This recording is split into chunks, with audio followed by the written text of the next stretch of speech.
There was a little room for the boy in the schoolhouse, and the boy was allowed to have his own little room. The room was very interesting. There he kept his numerous birds, and the boy was very enthusiastic and zealous to watch the eggs in the nest. He had many risky climbs too, to look at the eggs in the nest, and the walls of the room stuck up with many insects and botanical specimens.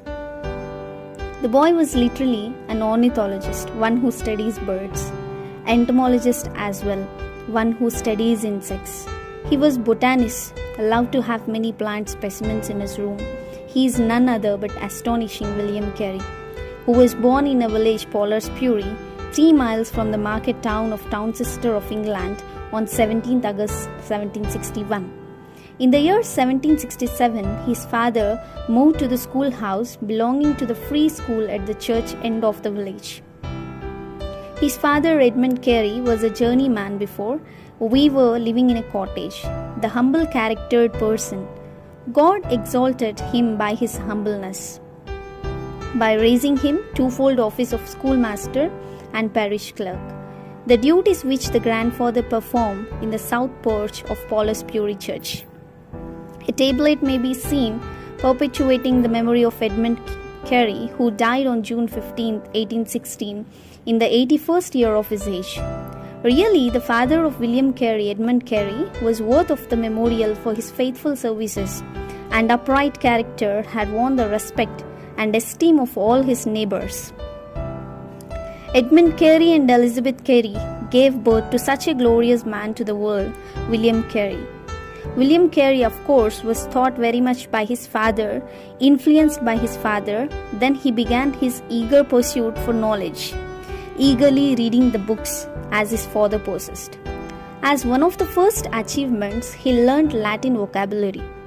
Amusing part of William Carey's life is his sister Mary used to harm his birds, but still, by kindness, he served those birds and indulged his sister and took her to the dirtiest roads of his collecting plants and insects for the little room he had. It was delight collecting his childhood memories. Finally, William Carey introduced beauty of nature, plants to his sister, and appreciated the finger who created the nature. He used to read books of science, history, voyages. His friends used to call him as Junior Columbus because he eagerly studied about Columbus' voyage. He even read the books of other religions, but no book influenced him. He was very interested in reading the book of Pilgrim's Progress. Interestingly, incident that happened but worthy part of his life is indomitable spirit may be seen in this incident. It is related that having fallen from a tree to look into the bird's nest, he had endeavored to climb the first thing he did. As soon as he had recovered from his wound, he again renewed the attempt of climbing. When he was young, he was studious, fully bent on learning, and always determined.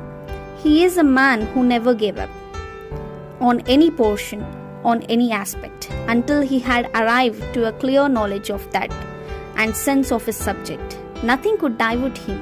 He was not allured from that particular work. He was firm to his purpose and steady in his endeavor. These characteristic features are very great inspiration for today's young world. Never give up, be studious and determined.